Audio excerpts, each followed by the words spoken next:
যদি তুমি জীবনে বরকত পেতে চাও, সম্মান পেতে চাও, হৃদয়ের প্রশান্তি পেতে চাও, জেনা ব্যভিচার যেটা প্রেম দিয়ে শুরু হয়, জেনা ব্যভিচার যেটা প্রেম দিয়ে শুরু হয়, নজরকে হেফাজত না করার কারণে, চক্ষুকে নিম্নগামী না করার কারণে, চোখ দিয়ে যেটা শুরু হয়, এটা তোমার শান্তি নষ্ট করবে, এটা তোমার রিজিক নষ্ট করবে, এটা তোমার এই শিথিলতা, হৃদয়ের সুকুন, প্রশান্তি, নীরবতা, এটাকে বলে কি, স্থায়িত্বটা নষ্ট করবে, স্থিরতা নষ্ট করবে এটা।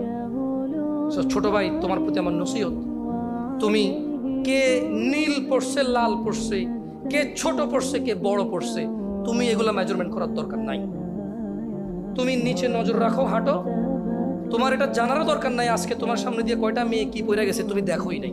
তুমি নিচে হাঁটো, যথাসম্ভব তুমি যতটুকু নিচে দেখে হাঁটা সম্ভব তুমি তোমার চোখকে হেফাজত করো।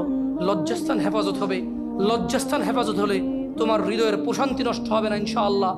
রিজিকের দরজা খুলবেই খুলবে।